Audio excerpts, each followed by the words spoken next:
Hi, we are going to start this discussion. Thank you all for participating and making the time to attend. And I will just make a small introduction of Dr. Ranil Senanayake. As I said in my email, he is a well-known ecologist, and at the moment he is visiting Melbourne. And I have known Dr. Senanayake for some time now, for many years, I would say. And he is involved in many issues relating to the land and agricultural problems in Sri Lanka, especially with regard to deforestation, reforestation, and also with regard to how we assess the economic development in Sri Lanka, and he is proposing a novel way of doing that. Today's discussion is titled Land and Agricultural Practices and Land Restoration in Sri Lanka. And Dr. Senanayake earned his PhD in Systems Ecology at the University of California in the USA. And he developed Analog Forestry as a way to address the critical need of restoring lost forests worldwide. And he has also served as executive director of the Environmental Liaison Center in International in Kenya. And he has served as an academic at Melbourne and Monash Universities. And also he was the first international crops inspector for the National Association for Sustainable Agriculture Australia, and created the Forest Garden Product Certification System here in Australia. Currently, he chairs Earth Restoration Pvt Ltd in Sri Lanka. So without much ado, I will ask Dr. Ranil Senanayake to take over. Thanks, Ranil.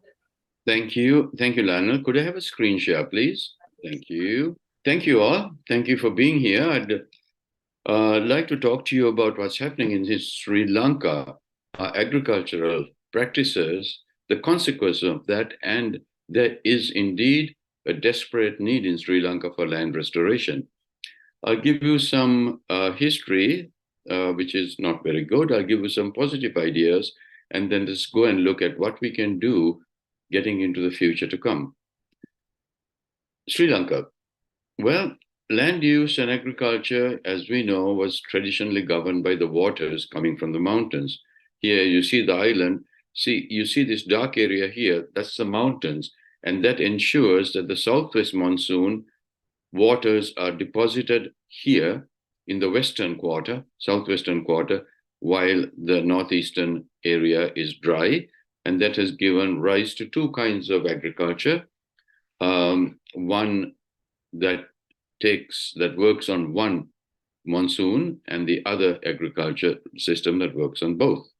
But what has happened today is that because of the way that we have managed our land, there's a dire situation in the country today.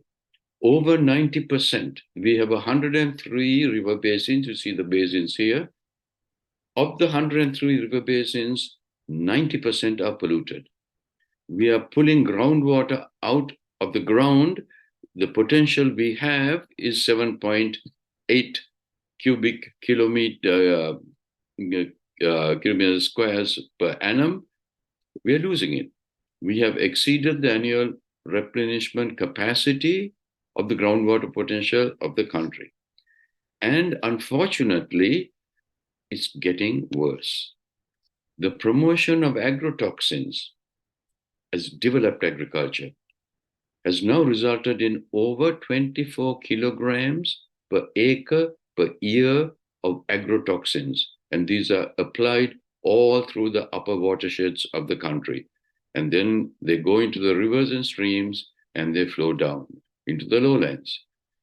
Now, the soil, the living soils, the biodiversity and the living soils in the country also suffer through a totally misguided idea of what forestry should be. Here, on the right-hand side, you see what the government is establishing as forestry: pinus monocultures, eucalyptus monocultures. Nothing grows under them, everything erodes. This is a native forest, and as you can see, is full of diversity, and is full of rich soils, which I will talk about, which is really important. When these montane forests are replaced by industrial production, it could be tea, it could be rubber, it could be teak or whatever.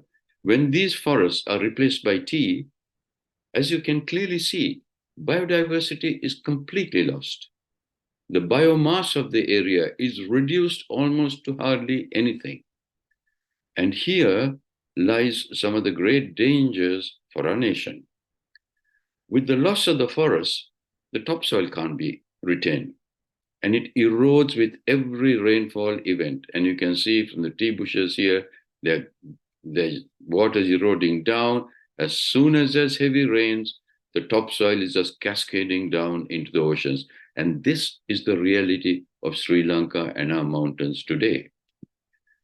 Now, the living topsoil is an interesting thing for all of us to consider, because this was the biological capital of our nation. Soil actually is the most specious ecosystem on Earth. The vast majority of organisms are microbes, many of them which have yet to be described. It is also has been the source of power for agriculture for millennia. What do I mean is a source of power? It's because if you take a gram of soil, good soil, and it's enough to cover your thumbnail, a gram of good soil may contain 1 to 2 billion individual bacterial cells in that gram. In the same gram, there are over 100 to 200 million individual actinomycetes, called ray fungi. In the same gram are the fungi. They have a kilometer or more of fungal hyphae per gram. There are thousands of algal cells, nematodes, collembolism. This is a living soil. Just the bacteria alone in the upper 15 centimeters of soil is about 500 to about 1100 kilograms per hectare. It's the operation of these things that gives sustainability to our soils. And there's something else. When I say it's a great treasure, the soil microbes are the source of huge industries into the future. And up to now, in Sri Lanka, unknown to us, while we didn't know anything about our soil, Japan has patented over 6 of our soil microorganisms. And this is all a loss to the soil, loss to the nation, just by not understanding and not knowing what we have and what we should be looking after.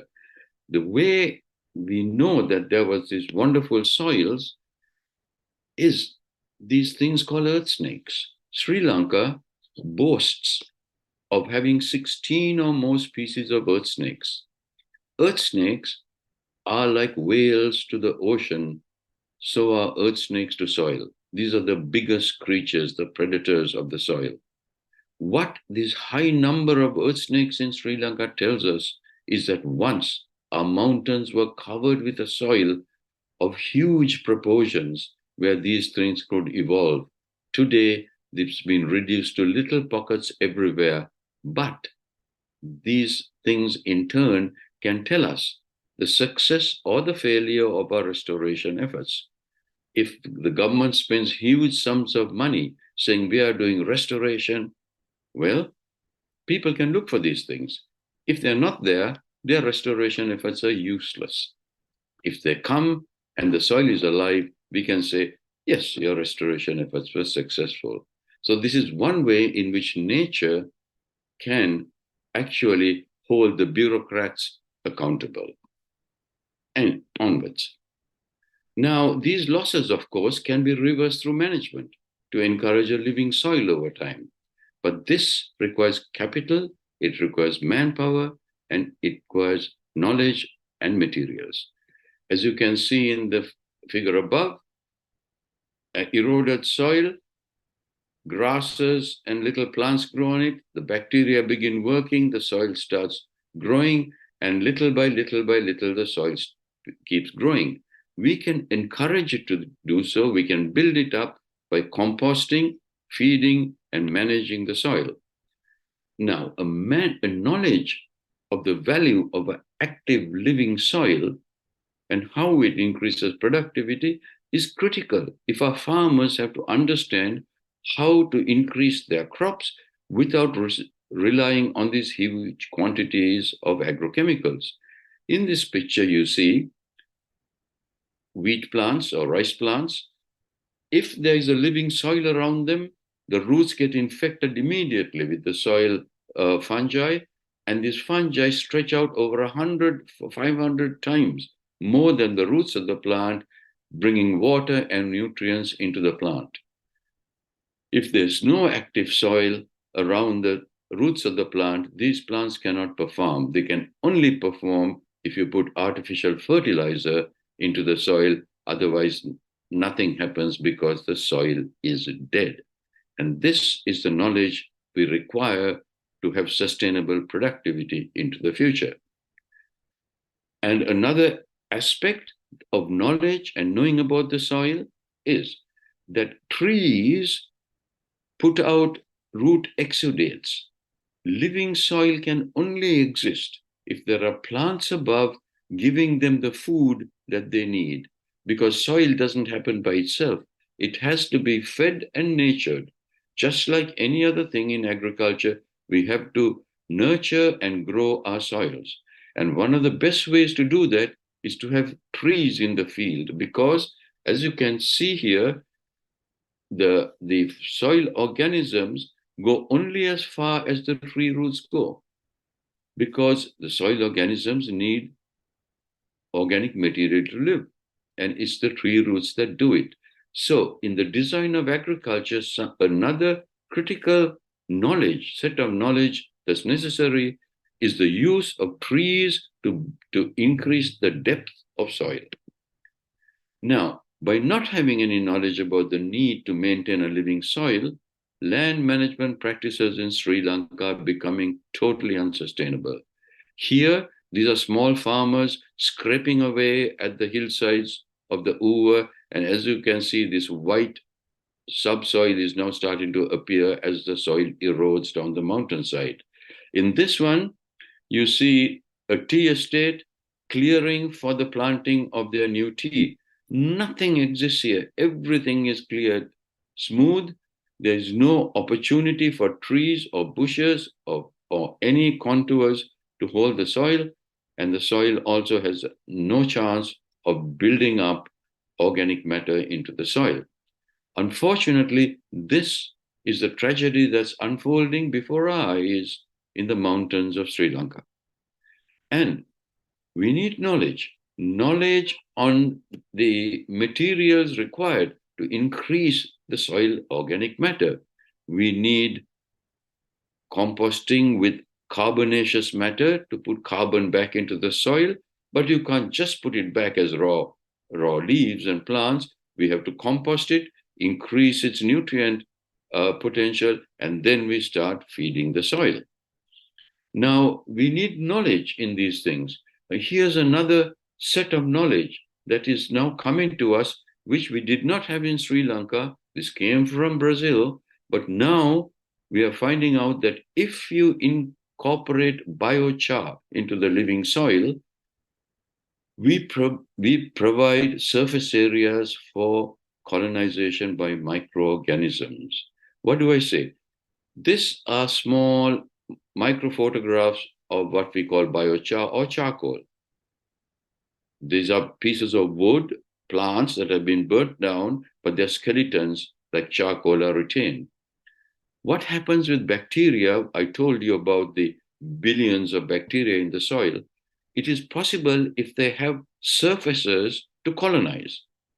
And surfaces of grains of sand or clay traditionally is the one they colonize. But now, if we incorporate biochar, every single one of these pores becomes surface area. And right through these pores, bacterial colonization can begin, and we start creating a new soil. These are the new knowledge sets that we require to build into our agriculture, to build into our restoration activities, so that we can cut down the long time that's required to build back stability. Now, soil organic matter is so important because for every 1% increase in soil organic matter, 20,000 gallons of water can be stored in the soil. Again, if you have soil organic matter, the more soil organic matter you have in your soil, the more higher available phosphorus, the available nitrogen, and the water holding capacity of your soil. This is what sustainable agriculture is based upon. And now with good soils, interplanted with a diverse vegetation cover of different heights, with double shades in the environment, this, for instance, is what's called forest garden tea. This is a tea estate, this is a tea field, but it's not like the tea field I showed you before, which is completely bare and eroding away. These are the designs we need for the future. These are the landscapes of the future that we have to design to keep our productivity and our sustainability active on our landscapes.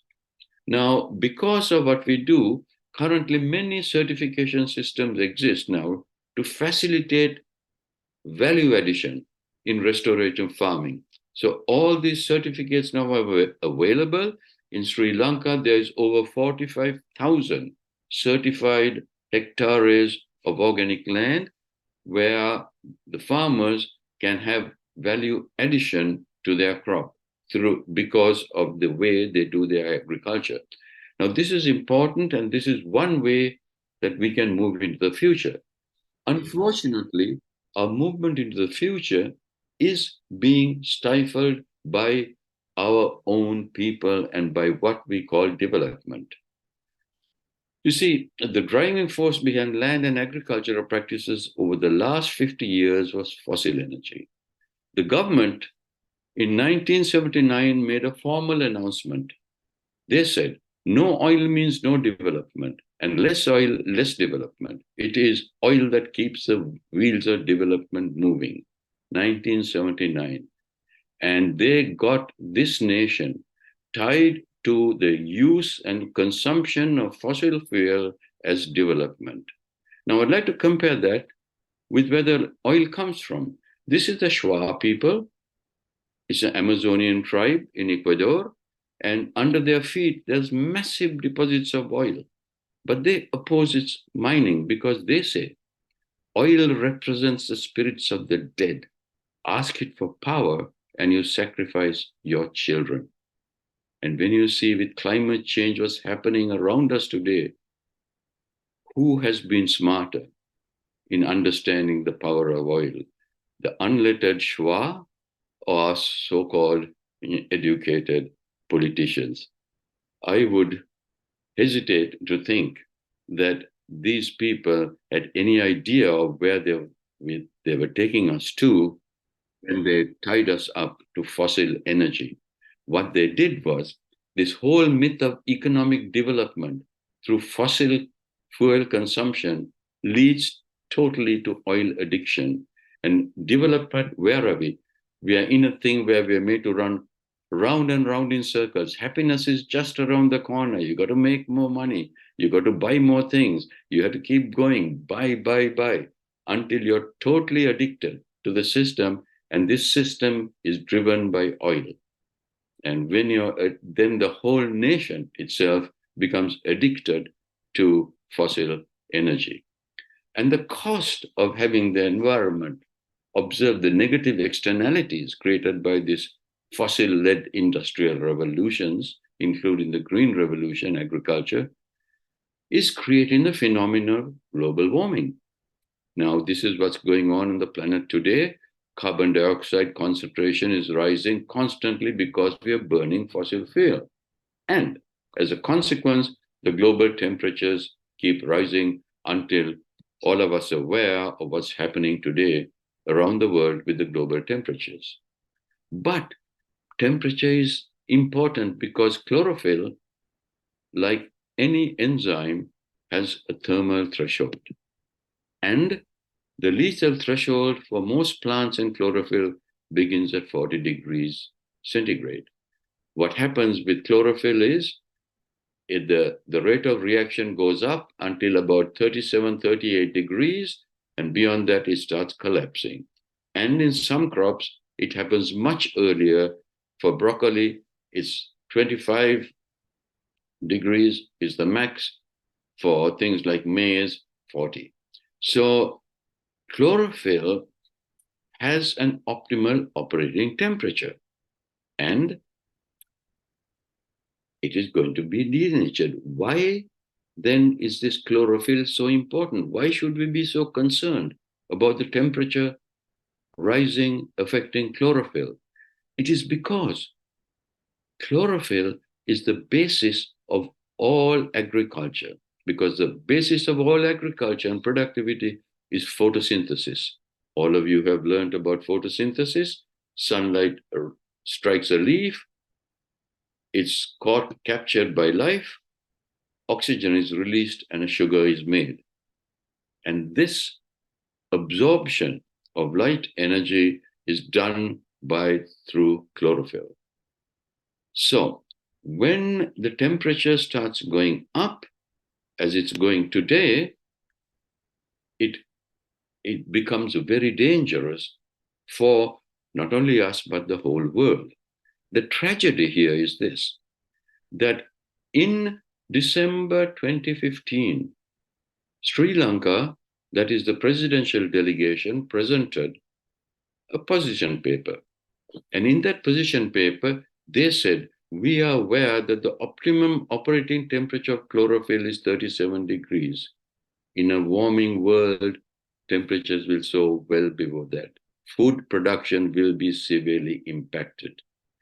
Now, this was said by a Sri Lankan delegation at COP21 in Paris, but the bureaucrats who are in charge of climate change have not addressed this up to today.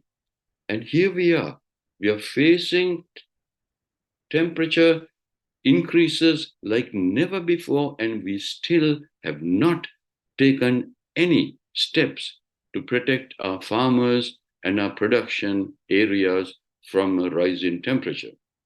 So if the bureaucrats and the politicians won't do that for us, what should we do? This is what is going to face us. Here, in these temperatures up here, productivity will be almost impossible. In fact, if the heat keeps going on, living in these areas will become difficult. And because of this increase in heat, this is what happens to the crops. Heat stress, and the crop dies. And when the crop dies, no food. So we have to take some urgent steps to do something about it.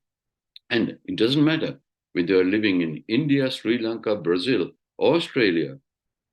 The fact is the same.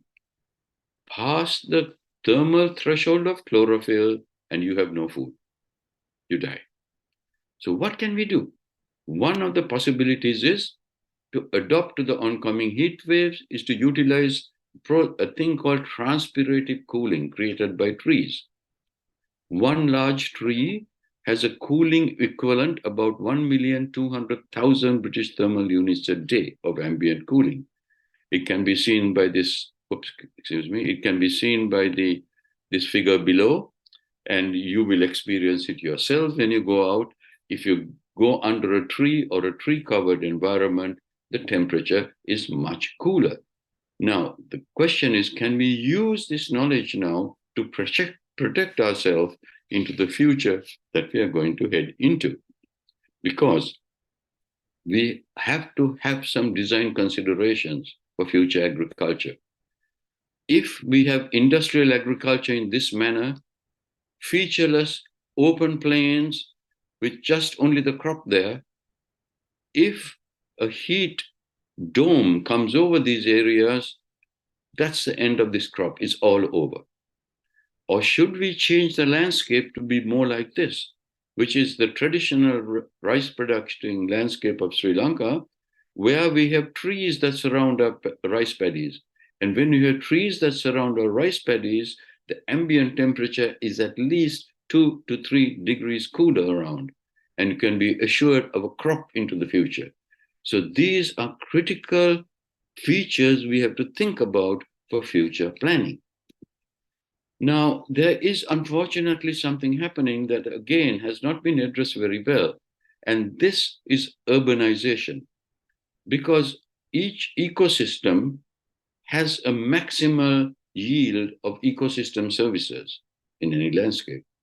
And as the impervious surfaces start increasing through urbanization, we find that the active soil and the living soil gets entombed, and the ecosystem services are completely taken away from a land or from a country through the process of urbanization.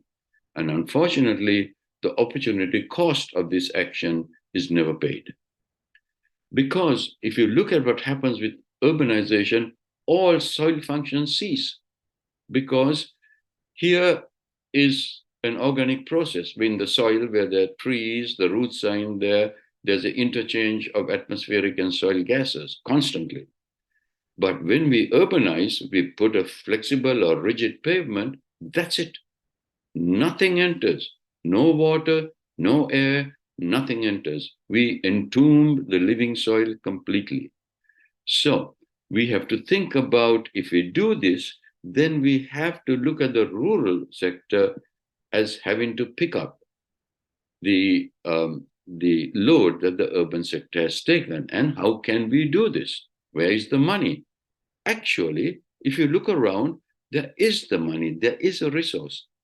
The resource is in ecosystem services. The estimates that have been made up to now, this was a report in 2011, they reckon the total global ecosystem services was 2011 was $125 trillion a year, untapped. Every year. Now it's probably reaching 184 or thereabouts $trillion a year. This is because if you look at this chart here, you see that all these types of ecosystems have a certain flow value. And there is a certain acreage. When you look at that, that gives us a figure of what the real value. These are called the global commons. And this is the resource. So question now is, can we access this resource? And I believe we can, because to activate the resource, we have to look at economics in this manner. Look at this picture here. The activity of all these leaves and the quantum of products it releases into the air as primary ecosystem services when they're living can be measured. But under the current economy, only the fruit has value. And it has only value if you pluck it and send it to the market. The leaves also may have a value, but you got to pluck it and send them to the market. What we are proposing now in the new economy is no, the leaves also have value, but they have value as long as it is attached to the tree, as long as it is living. Pluck that leaf and the value ceases, it goes into the old economy. So this is the way that we have begun now to try and activate the resource that is available in ecosystem services. Because in such an economy, ecosystem possessing the largest volume of photosynthetic biomass becomes the most valuable. And that ecosystem is a forest. In Sri Lanka, we have created Analog Forestry as an effective Sri Lankan response to this need. Now, here you see what an analog forest is. This is the native forest, the wild forest of Sri Lanka. This area was cut and cleaned completely. We came in here and we planted an analog forest. Why analog? Because it is similar to the native forest, but it contains species of trees that give crops and products of use to man that can enter the economic system. So the analog design here has 90% exotic species and mimics the natural forest on the right, And as being humans, we can add aesthetic components and other things to the design. Approaching it in this way, I can say analog forestry is a silvicultural system that seeks to create a tree-dominated ecosystem that is analogous, similar to the mature ecosystem in architectural structure and ecological function. For those of you interested more in analog forestry, here's the webpage, and I certainly recommend that you go there. But what is critical here is that the tree is a measurable unit that generates value chains that radiate outwards. They provide a constancy of environmental variables, shade, etc. They facilitate the formation of soil. They create biomass. They provide a range of ecosystem services, from the primary services of photosynthetic to the secondary and tertiary of biosynthesis, and so on. This is the area where the large untapped capital remains, and where we should be looking at to provide us the capital for restoring our country, and then from our country onwards. So to do that, our company, Earth Restoration, has created the protocols to realize this value as contracted primary ecosystem services. What we do is we go and pay farmers, we give the farmers the tree, and we go and monitor them for 4 years.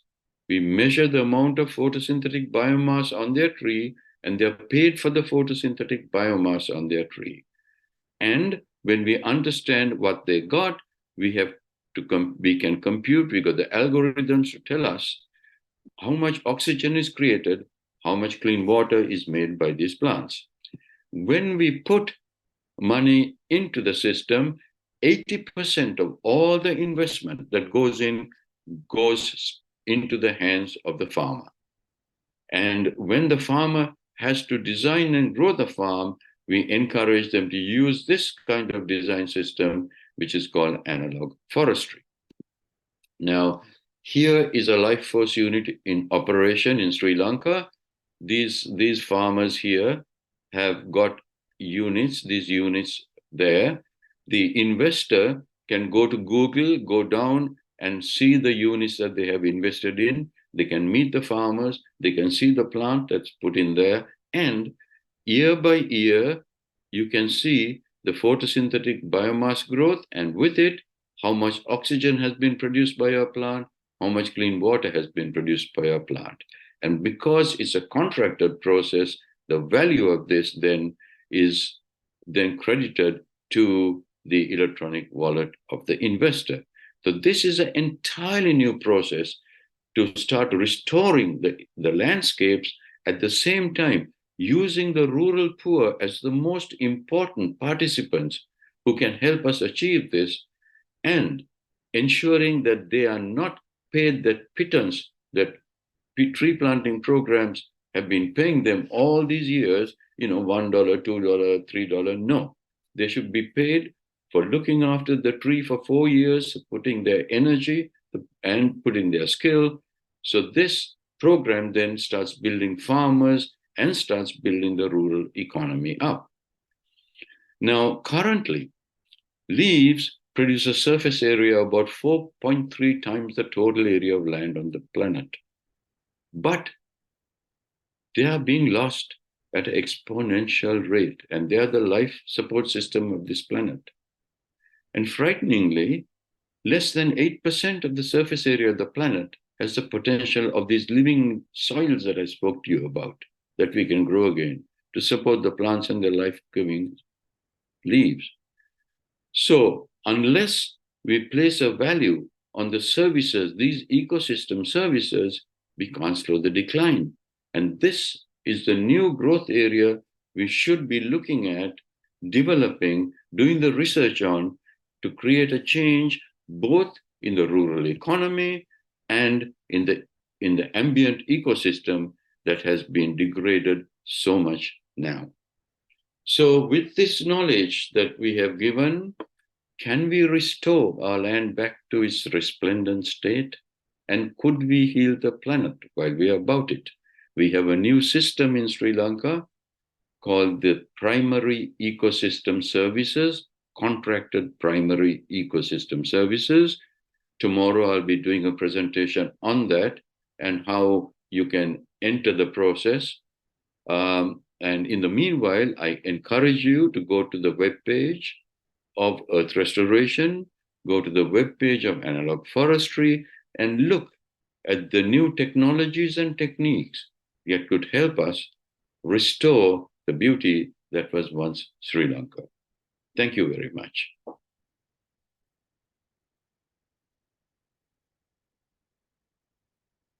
Interesting presentation because that reminds us of our own past.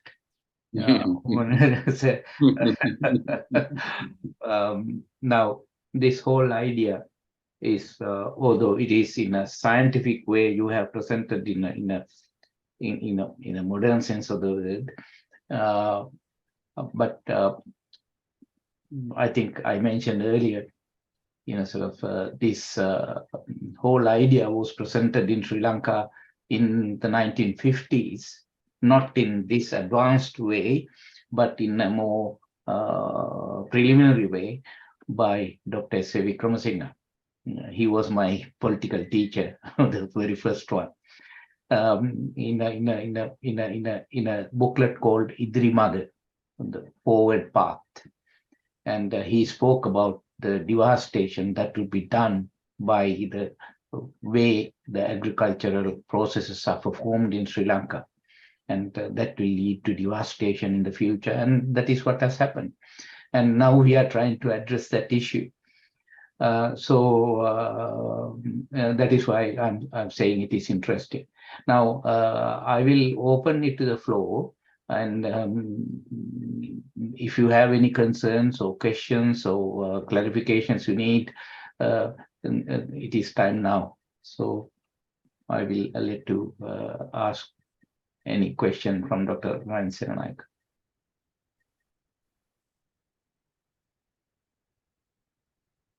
Can we stop sharing the screen, then we can see anybody who wants to ask questions? So I would like to ask a question from Ranil. Yeah. Ranil, you explained to us that, there is hope at the end of the tunnel with this model of analog forestry that you have suggested, that we can actually return our soil and our land to a state of a reasonable state. But I'd like to know from you, Ranil, if we had enough resources, financial and otherwise, what sort of time frame are we looking at for this sort of project?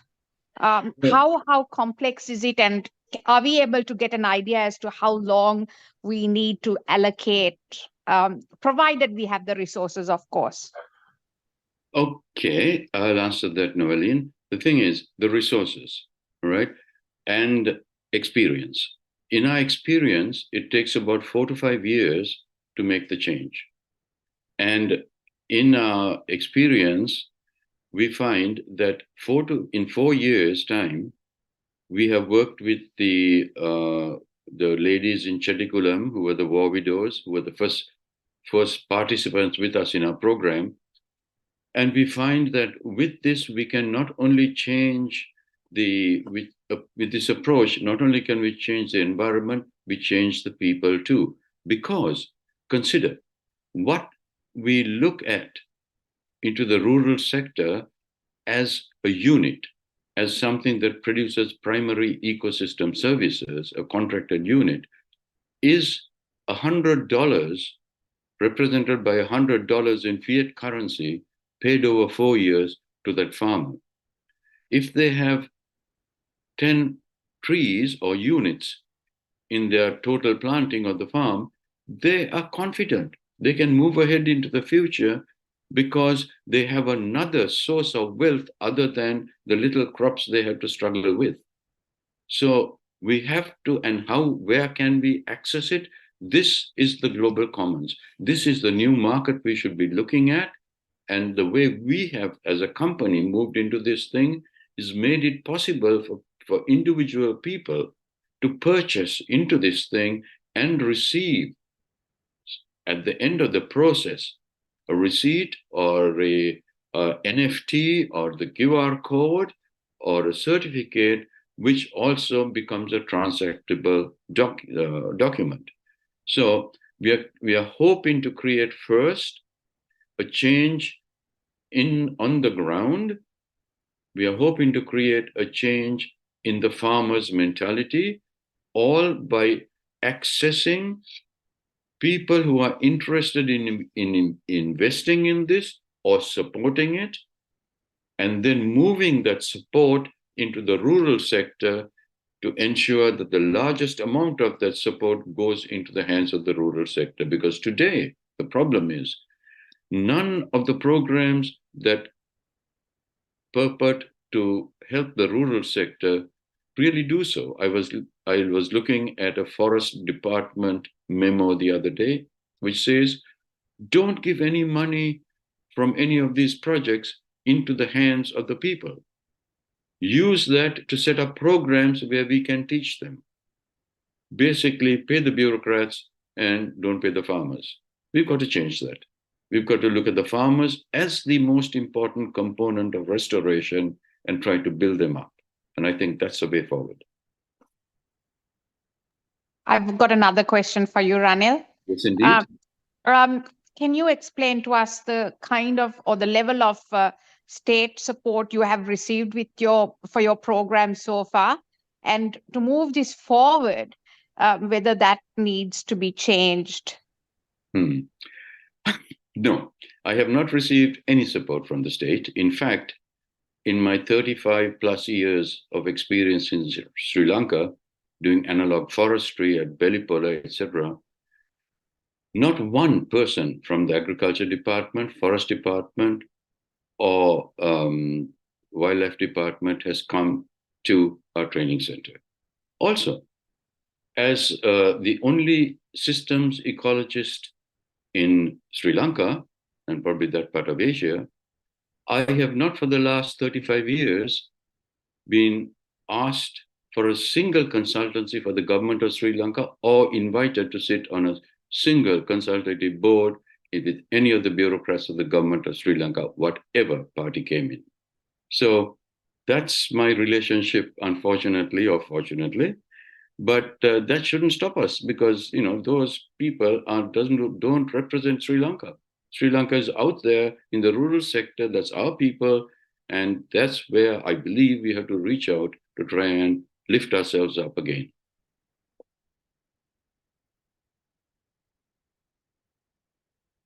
That's an interesting question. Now, as far as the land areas where you are working in now, like Lenticulum and other areas, because they are small areas, you will be able to do whatever you're doing now. When I say you, it means a company, Earth Restoration. Now, in future, when the ecosystem you are developing comes into conflict with the existing system, sort of the bureaucrats, the others, how would it play in the future? You know what I mean? Is say, for example, there are big land tea states.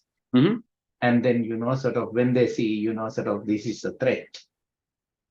They should probably see it not as a threat, but a potential. I know, but they won't see that. That's the problem.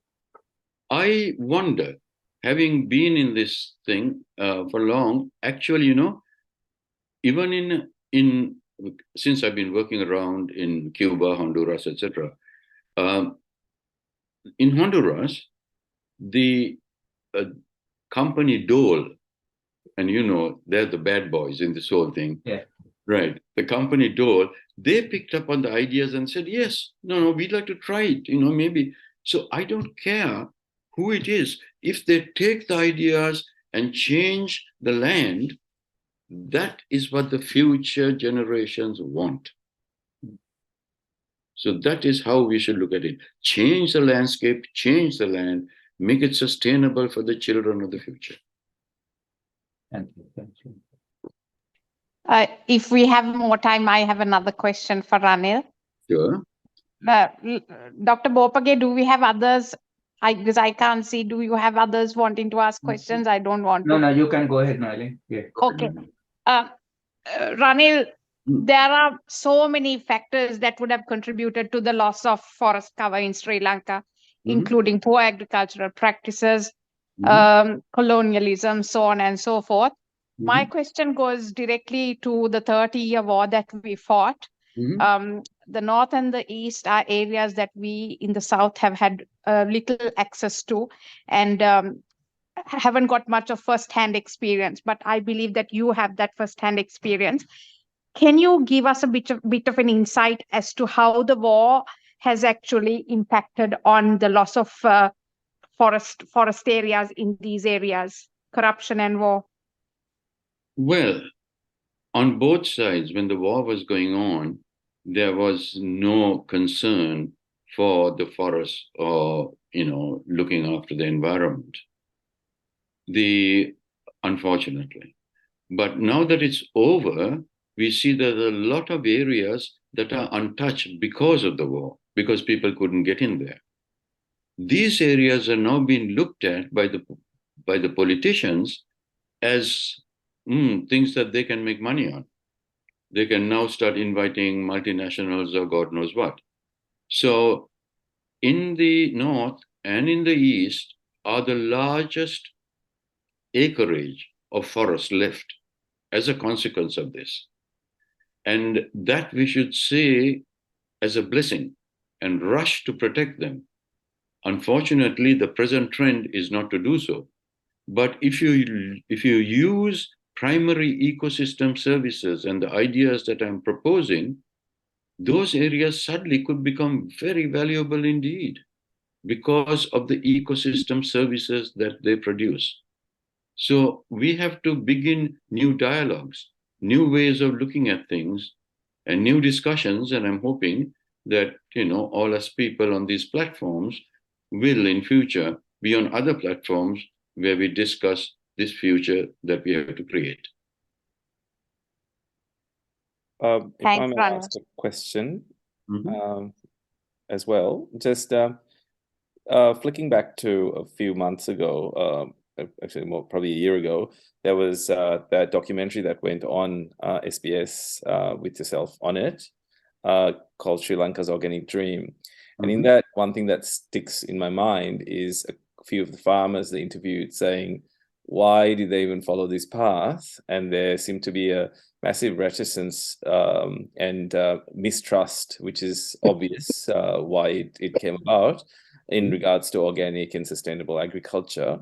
Do you find that that has changed in any way, and how would Earth Restoration try and create more intention for land use change within the local community? Because I feel that going back to a couple of your first slides, resources are required, land's required, obviously we need the stocks, but the key is intention and having the right intention. So the question is, how do you harness that back since the last issues that were sort of identified in the documentary? Yes, well, as the documentary demonstrated, what happened basically was that a bunch of quote-unquote advisors or bureaucrats jumped in with that president and upended the work of maybe 20, 30, 25 years. The work was this, that when 25 years ago or thereabouts, when Sri Lanka began looking at organic agriculture and looking at the market outside to value add to the farmers, 25 years ago, it started with a 40-hectare estate called Needwood in Haldamulla. 25 years later, that 40 hectares of certified land grew to 45,000 hectares of certified land, exporting value-added product out of Sri Lanka without a penny's investment by the government. It was all private enterprise that did that. And then under the Rajapaksa government, they looked at what was going on. They saw this huge bill they had to pay on fertilizer every year. That's a subsidy. And they thought, oh, these people have been successful, so, we'll just cut all the farmers out and tell them to go organic. And the rest of the country had no idea on how to change around. And that is the calamity. That's what happened. And that's when people started losing faith. So now, to bring people back to the fold, you have to have some way where you can demonstrate to them that they can receive something that can help them tide over these 4 years if they participate in some program. And that's the only way we can do this, because as far as the government is concerned, I'm afraid the poor farmers have been left in the lurch. As the farmers would say, basically, everything that they do has to come from the mudalali who sells the chemicals. So the farmers have now been reduced not to farming, but just the laborers who apply chemicals on the soil, unfortunately. Dr. Senanayake, I have a question Yes, for you. but of course. I missed your talk from the start. I'm sorry about that. You mentioned something about Chetikulam, something happening in Chetikulam. Yes. A trial is taking place. Could you elaborate on that? What sort of work is going on and what are the outcomes and so on, please? Okay. We were working with a group of ladies who were war widows, and they didn't have, when they started off, they were very poorly because they didn't have any income, they didn't know what to do, etc., etc. Anyway, we worked with them because our organization, Rainforest Rescue International, has been working with them to uplift their lives. And while they were doing that, this new organization, Earth Restoration, came to them and said, look, we are going to give you 3 trees or 4 trees, depending on the household. And they said, what? I said, you can choose them. They said, oh, can we have jack trees? Can we have mango trees? Yes, you can have them. Right. But these are special because if you plant them and you look after them, somebody will come and measure the amount of leaves, the weight of leaves on your trees, and pay you for that every year. They were surprised. They said, what is this? Right. And then they planted, of course. And at year 2, all of a sudden, the ladies who really didn't look after the trees, which had died, saw that the other people who had planted and looked after the trees were suddenly getting a lot of money. Oh, there was a lot of crying and please, okay. So they were replaced, but that was the experience. And after that, we finished the 4 years. And today in Chetikulam, if you go there, we went there and did the presentation to them of the payments. They think this is the best thing best program that ever happened. The whole village around now wants participation. So this is one way that we can really help people to lift themselves and, most importantly for me, be independent in what they do, have that income, and it's their decision what they do with it, not ours. So who was funding that? Private people, just in private individuals. My company, there's some little old ladies, some people from Italy, some other people who bought these units. They're called units. You can buy them on the internet, and then those units are placed wherever you want. Is it still ongoing? Yes, of course. Okay. This is why I'm here, to demonstrate this process to everybody and ask people to participate, because this is one way we can really start helping the rural sector. Thank you. Welcome. Anybody else? Noeline again, I think. I just unmuted myself. Ranil, on the question of organic farming. Yes. I understand that organic farming means you can't actually, even if the fertilizer is classified organic, you can't import, technically, you can't import fertilizer from abroad and apply it to the soil, whether it's classed as organic or not. That by definition contradicts the whole concept. And you mentioned that we need a policy or a process that can encourage organic farming. Are you saying that we need like a transition period, a 4 or 5 year transition period where farmers who are interested in engaging in organic farming are supported by the state or another program to supplement their income while they're going through that transition, because it's likely they can't really have a crop for that period of time? Absolutely, Noeline. The crop is a little reduced. Noeline, I can speak to this as I was the first international crops inspector for NASAA Australia. I went around and I certified organic products in Papua New Guinea, Sri Lanka, all over. But when you go to do, as an inspector, to certify your organic fields, you have to ensure that pesticides have not, and poisons have not ever been applied on the fields, or if they have been applied, and if they want to change to be organic, there is a 3-year period where you have to work your farm before you can be certified organic. And this is standard procedure all over the world for organic production, whether it be Australia or England or Sri Lanka. But when you're if you're a farmer with a little bit of wherewithal, you can do that. But for most poor farmers, they cannot afford to do this. And that's where they need some assistance or some help. So in our system, what we do is we have these units, these trees that we can put on their farms, and those then give them the economic possibility to go ahead and do the changes because they have some additionality coming into the farm. We need many, many, many programs like this if you're going to make a significant change in our nation.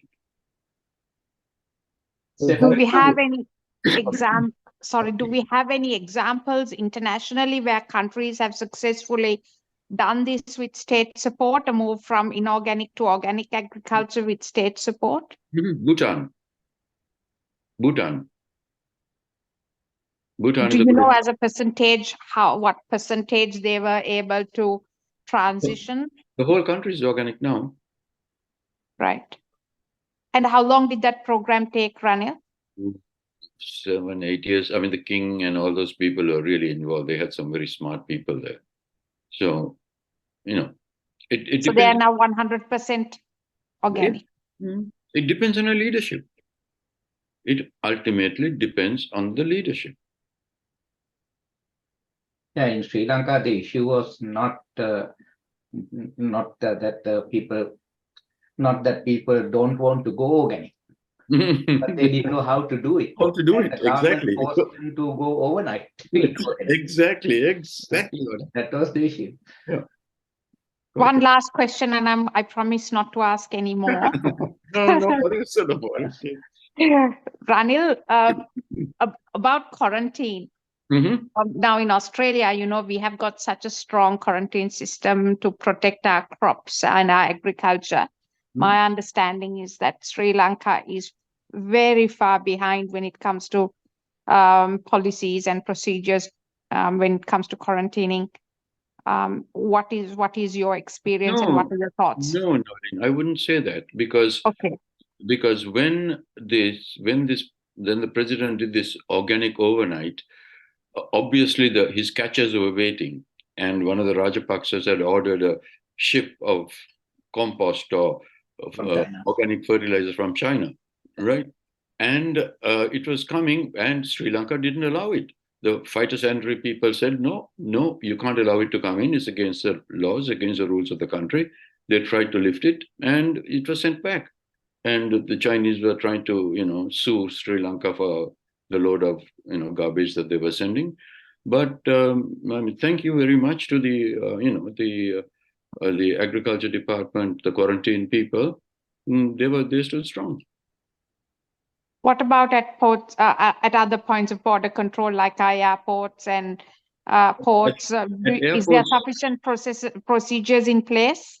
There are reasonable procedures because in airports and stuff, you can't bring, quantities of soil or anything. The whole thing is if you look at phytosanitary rules, it is that you cannot bring anything that has soil attached to it. That's the first thing, right? So no soil because of this thing of these millions and millions of organisms in living soil, like I pointed out. That's why it's not allowed. That's why but if you have bare-rooted material, you can apply for a permit and bring it in. There's a procedure, there's a process. I will let Anthony ask the question. Oh, thank you. Thanks so much. That was one question too many, Nolan. Sorry, joking, of course. My question is, have you spoken to any state authorities from Ministry of Environment in Sri Lanka about the outcome of these results you have, got from Chetikulam, for argument's sake, and how it can be employed in other areas? And what was the response? So there's nothing forthcoming or anything in the pipeline? Anthony, I've been working in Sri Lanka for 35 years. All this has been reported in international media and local media, etc., for 35 years. If these people had not the interest to come and meet me, then my thing is, why the hell should I? Right? I'm there, I'm in Sri Lanka, I'm, doing my work, right? Right? If you guys want, and if you guys don't want to come, me, fine. I'll wear this as a badge of honor. That you're a bunch of bloody corrupt bureaucrats. That's all right. But are they aware of the outcomes? Have you published? They're very much aware. Okay. They're very much, you can be sure about that. It is the political will, right? It's lacking. It's not really political. It's the bureaucrats. Okay. It's the bureaucrat. Anthony, politicians come and go. Bureaucrats are the permanent government. And when politicians come in, sometimes they have no idea. They can't even open a bank account. They're just thugs off the street. In 1 month's time, they are doing work in Switzerland and, Panama, opening accounts. How do they do that? The bureaucrats. They are the ones who teach these fellows how to cheat, how to get around the rules. Oh, that is the real problem in Sri Lanka. Corrupt bureaucrats. Thanks, Ranil. I will give you an opportunity to others, who haven't asked, who haven't raised any concerns. There are, Siva, Namanu, and Stefan. If you have any concerns or questions or clarifications you need, it's a chance. You want me to go one by one? I'll start with Stefan. I can't see you, Stefan. Your camera is... Stefan. Where are you, Stefan? Lionel, if I may. Mm-hmm. What's interesting also, I think, in the background of our experience in Australia. Jared, could you give me a second? I'll ask these three people and then come back to you. Please. Stefan, you don't have any? No? Okay. Siva? Yes. While I listening to this one, I think this is a global issue, isn't it? Yes, it is. It is not in this Sri Lanka only. Yes, so correct. We had to take it as a global issue. And you said, as you said in one of the COP1, they failed to impress them. And the other thing is, I was asking you is, in that case, then it has to be taken as in global forums, and so we can't isolate the Sri Lanka and ask the people to go organic or anything like that. I don't know how we can succeed on that one. No, Siva. Yeah. The second one is I am asking is this. You mentioned about these tea plantations and other places and the tea. Probably it was tea plantation is going for nearly about how many years? Nearly about 300 years at least? No. 200 years. Yeah. So for a long time. So is it possible to change that? I don't know whether they are starting the new tea plantations. I think all of the tea plantations are the ones started by these colonial people, isn't it? Yeah. Are they really starting any new one? No. Well, so that means... that means we had to do it in a systematic way. We had to approach these planters and make them to plant these to control the soil or develop the soil. I don't know how is that one, how is that is possible. Siva, I should tell you, I was a tea planter. I was a tea planter, right? I was a tea planter the British period. I was a tea planter with the British guys in the old days, 1960s, right? And we had a whole different way of approaching because we are very aware of the soil. Just for your knowledge, Dr. Ranil Senanayake is the nephew of the first Prime Minister in Sri Lanka. That's something else. But I was a tea planter, so I'm quite aware of the whole business of looking after the soil and the earth. When the British took over, Siva, what happened was that they cut the forests and all that soil that I told you about disappeared over over 100 years or 120 years. When we came over, the British were very conscious of what happened, and they were looking after the soil very actively. And I was, as a young planter, that's certainly things we were taught. Then the government took over the estates. And once that happened, the people started coming in who had no idea or no real love for the land as such, and things started going downhill rapidly. Today, there are some good planters looking at some good estates, and there are many estates that have really degraded.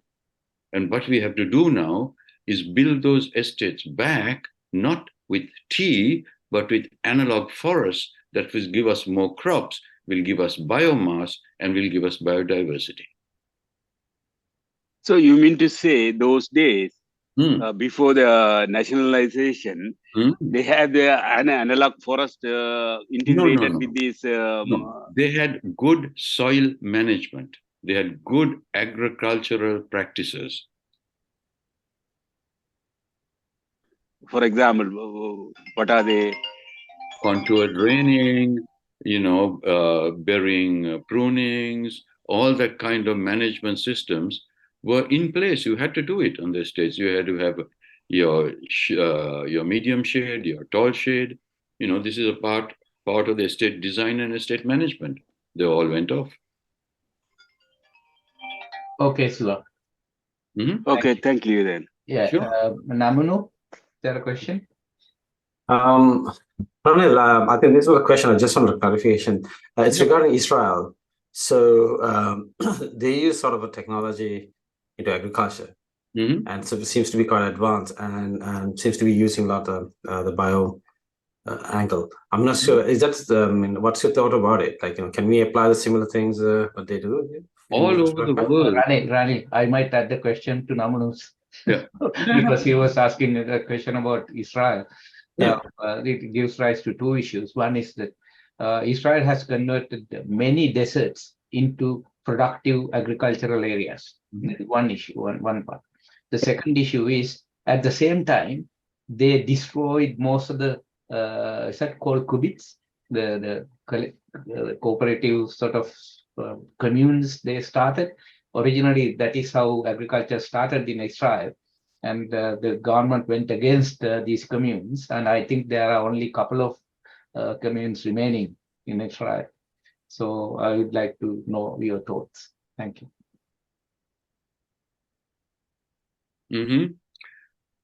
Well, also, considering Israel, as Lionel correctly pointed out, there was a kibbutz and there was a whole organized system, which we don't have in Sri Lanka. We have individual farmers. We don't have an organized system where they are responsible for each other.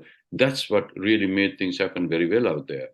Now, as they moved on, what they're moving now is into high-tech, high-energy agricultural production. Yes, it's impressive, but we do not have the capacity to use that high-tech and high-energy in our agriculture.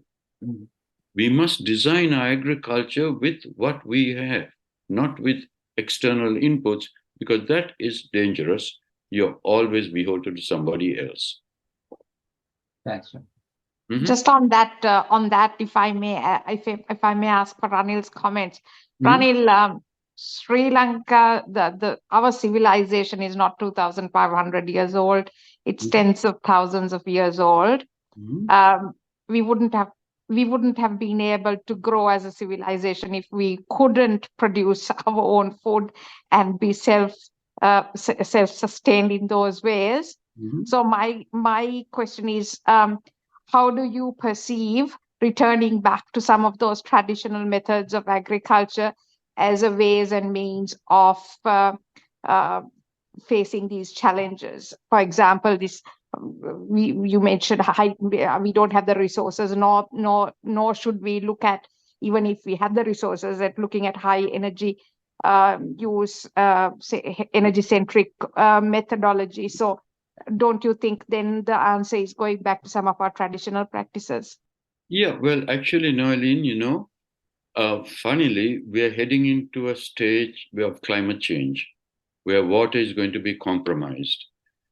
Our ancients actually created a system where they protected us against the oncoming future, which is our ancients created a system of 30,000 tanks, artificial reservoirs right around our mountains, and kept our mountains for the production of water. Now, if we can go back and reforest our mountains, because in the coming future, water is going to be critical. But we are an island surrounded by the ocean. With the proper geography, with the proper design, we can collect all the moisture that comes down, and with proper forests, create more and create cloud condensation nuclei. Now, if we can do that and then rebuild the reservoirs as water collectors and then use that for our agriculture, create a cascade system of our reservoirs, yes, we can not go back, but we can look at what they created and use that as the base on which to build a technologically advanced system of agriculture. And that, I think, is possible. Thanks, Ranil. I would like to make a comment, but before that, I would ask Ari whether he has any concern. Ari? Okay. Ari? Your microphone is muted. Sorry, I'm listening everything. Thanks for. I have no questions so far. I heard very, very good, excellent lecture. Thanks for Ranil. Thank you. I have no question. Thank you. I thought you may have many questions, because basically what Ranil presented has very similar to the JVP's first class, economic crisis. So, we have been emphasizing on those aspects, sort of those Good, days. very good. Yeah, I will make a comment. Thanks, Ari.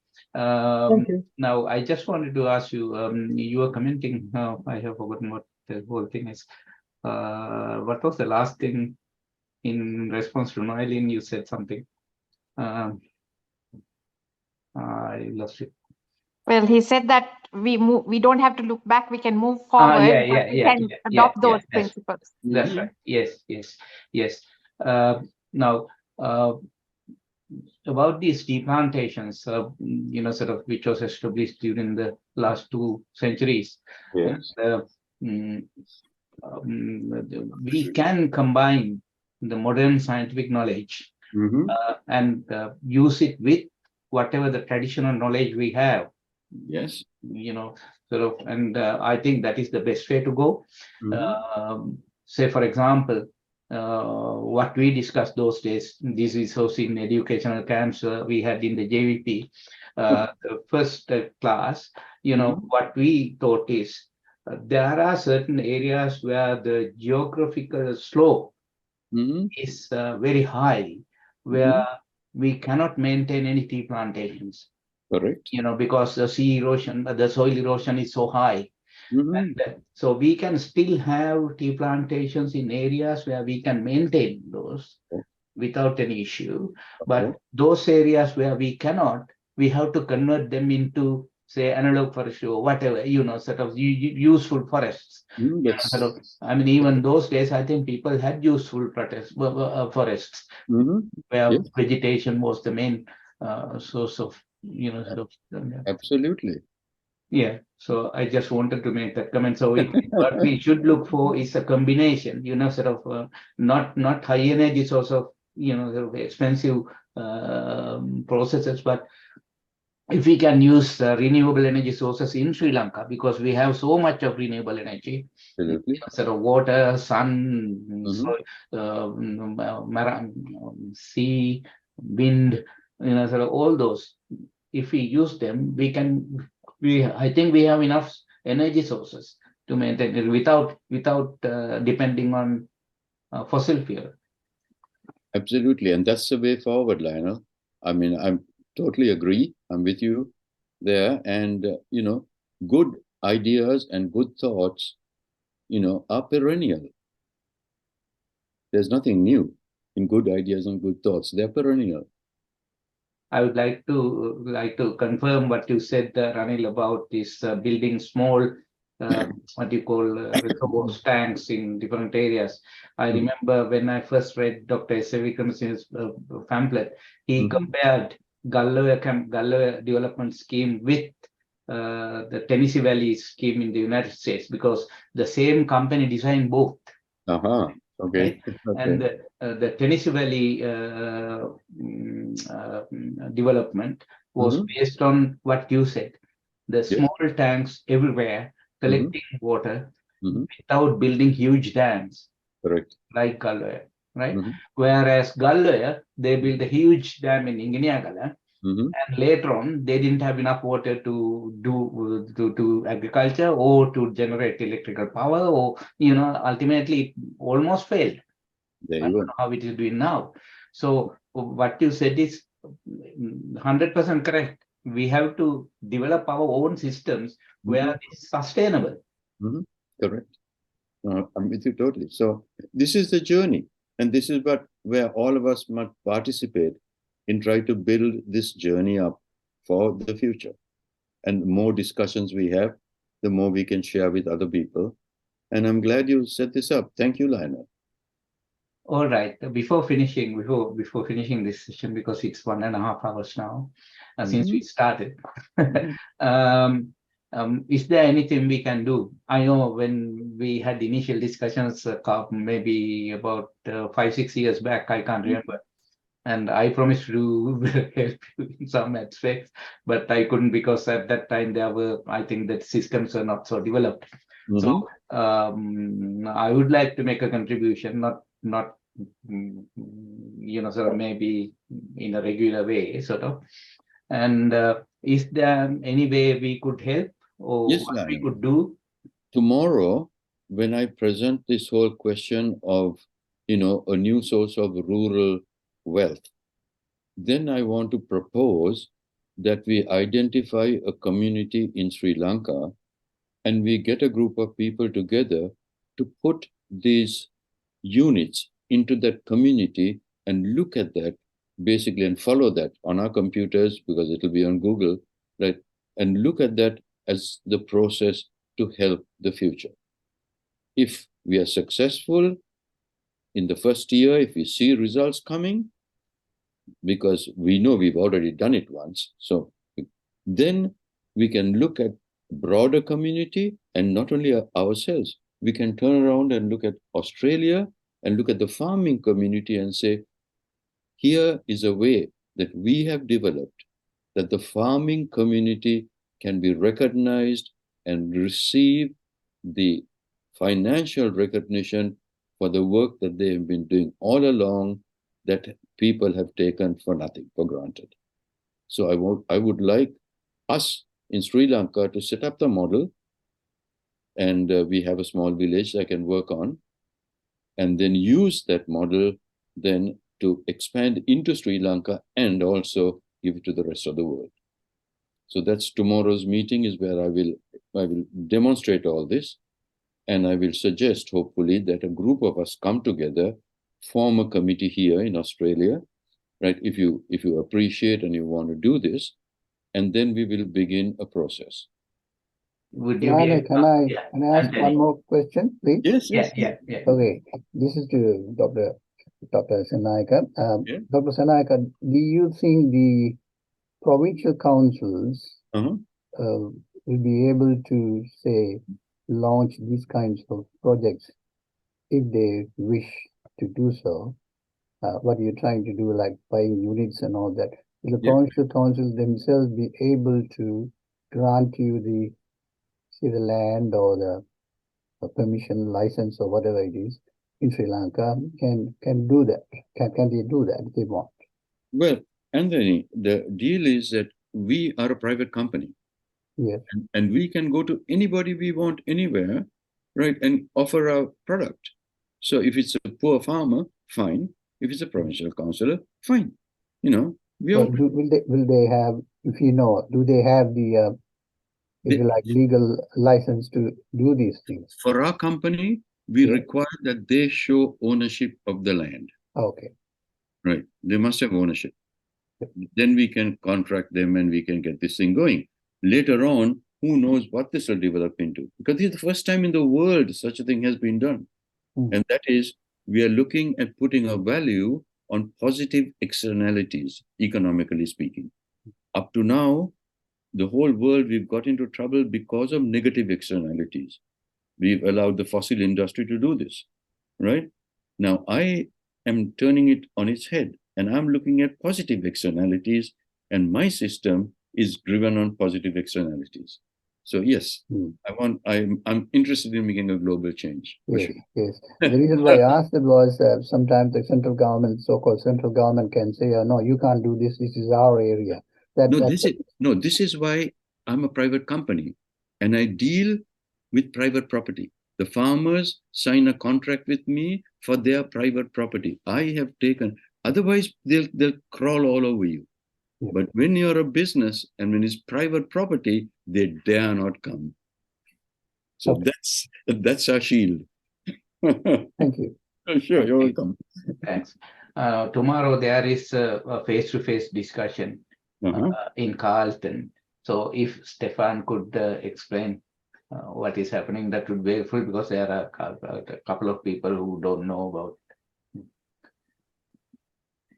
All right. Last comment. Yes. Last comment. You know, we often say that the people are our biggest resource. I don't wish to challenge it, but in my opinion, our land is our biggest resource. If we don't have our land, our environment, we won't have a people to sustain. Yeah. Quite right. People are temporary. The land will be there when we go and come. Thanks, Noelle. So I will take this opportunity to thank everybody who participated in this discussion. I think it was a very useful discussion, and probably you gave some new insights to the way we are thinking about things. And also I wish to thank Ranil for making this possible by doing the presentation. And so I hope if you are convinced that in Sri Lanka we could do some positive things, this is one of the ways we could contribute. Yes. I'm not asking you to contribute or so. If you are convinced, you can. Let us hope something constructive will come out of this discussion. So thank you, Ranil. Thank you, everybody.